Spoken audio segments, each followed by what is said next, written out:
Nel mondo del pomodoro c'è molta innovazione, c'è molta ricerca. L'azienda produce 9 varietà di pomodoro che si sviluppa su 13 ettari di superficie coperta. Ci troviamo in questa bellissima realtà di Sfera Agricola a Grosseto. Questo impianto rappresenta il non plus ultra delle installazioni di questo tipo, in quanto è stato il primo impianto realizzato in queste dimensioni qui e in questa tipologia proprio di serre. L'azienda si è trovata negli ultimi anni con i cambiamenti climatici ad affrontare un problema molto importante che è quello del caldo estremo. Loro avevano la necessità di climatizzare un'ampia superficie di serra per mitigare quello che sono le problematiche derivanti dal caldo.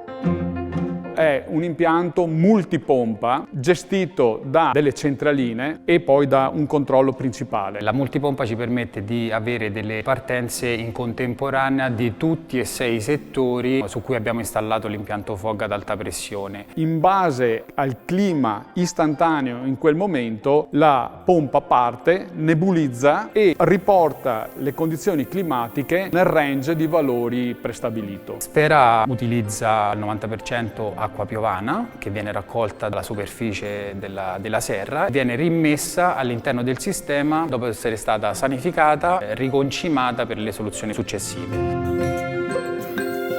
Un altro aspetto fondamentale è l'uniformità di distribuzione all'interno della serra. Questo grazie anche alla presenza di ugelli con un foro molto fine che riduce perfettamente la temperatura e aumenta l'umidità a livelli standard. L'ugello è antigoccia, quindi mi permette di non avere sprechi, mi permette di non avere una goccia che può andare a bagnare la foglia e quindi causare poi malattie problematiche successivamente. Sicuramente i prossimi impianti che andremo a fare daranno altri input al fine di migliorare sempre di più quella che è la nostra proposta tecnologica. Permetteranno sempre a Lubing di essere quindi al top e all'avanguardia nell'offerta di questo tipo di prodotto.